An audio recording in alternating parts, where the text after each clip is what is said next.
अपने द्वार से ब्राह्मणों को अपमानित कर लौटाने से तथा शत्रुओं के साथ विवाद करने से सैकड़ों तोला सोना नष्ट होता है।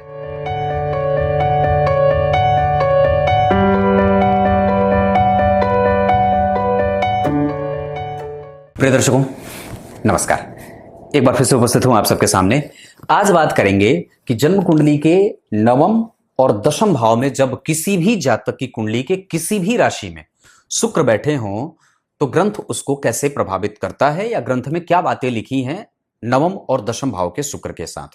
इसके पहले मैंने लग्न, द्वितीय, तृतीय, चतुर्थ, पंचम, षष्ठम, सप्तम और अष्टम भाव के शुक्र के बैठने का प्रतिफल ग्रंथों के आधार पर बताया है, बिल्कुल वैसा ही जैसा उसमें लिखा है।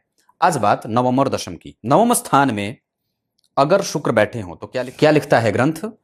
भृगौ भाग्यस्थानं गतवती कुसीदेन नगरे ददीरन नास्मै के सततमपि वृद्धि किल यदा पताकाभिर्युक्तं यजन भवने दृश्यत इह प्रदूरात् भ्रातॄणाम सुखमतुलमंगेन च सुखम।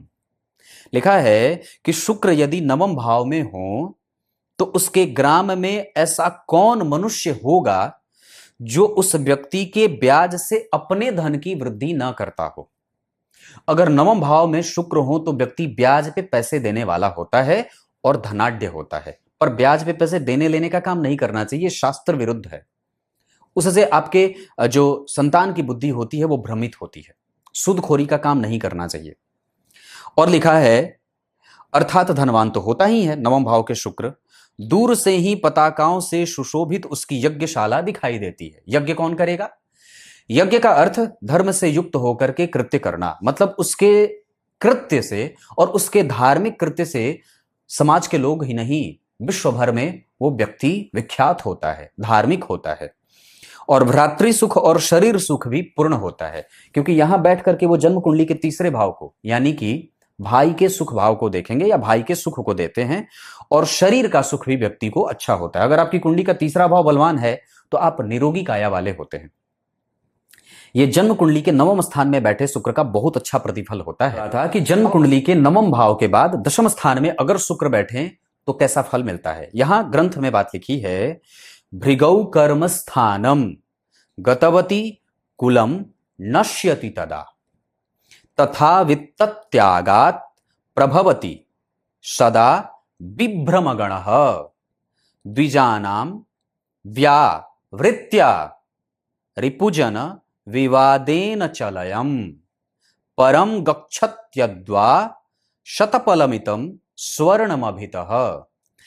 शुक्र यदि जन्म कुंडली के दशम स्थान में हो तो उसके कुल का नाश होता है, मतलब उसके घर में लोग मृत्यु को प्राप्त होते रहते हैं, या अपने सामने वो कई लोगों की मृत्यु होते देखता है। अपने कुल में धन के खर्च से अनेक भ्रम उत्पन्न होते हैं। इसका अर्थ है कि दशम स्थान के शुक्र अच्छे नहीं होते।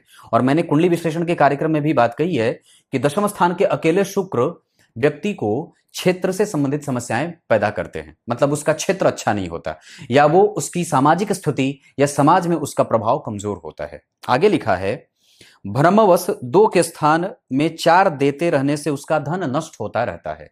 जिस व्यक्ति की कुंडली के दशम स्थान में शुक्र बैठे होंगे, ग्रंथ कहता है कि वो धन का हिसाब अच्छे तरीके से नहीं कर सकता या नहीं कर पाता है, या कम देने के जगह पे वो कई बार ज्यादा देता है, इस वजह से उसके धन की हानि होती रहती है। इसको चेक करना चाहिए अगर आपकी कुंडली के दशम स्थान में शुक्र है तो। और आगे लिखा है, अपने द्वार से ब्राह्मणों को अपमानित कर लौटाने से तथा शत्रुओं के साथ विवाद करने से सैकड़ों तोला सोना नष्ट होता है। सैकड़ों तोला सोना नष्ट होने का अर्थ आप यहां पे ये लगा सकते हैं कि वो कई बार अपनी शत्रुता बढ़ाने वाला होता है और अपने धन का खर्च करने वाला होता है। बेवजह के कामों में उसका धन खर्च होता है, अर्थात अधिकाधिक धन नष्ट होता रहता है। ये जन्म कुंडली के दशम स्थान के शुक्र के बारे में ग्रंथ ये बात करता है। मतलब अच्छी बात नहीं है, धन है तभी तो खर्च हो रहा है, पर धन खर्च हो रहा है गलत तरीके से या गलत जगह पे। ये नवम और दशम भाव के शुक्र का प्रतिफल है।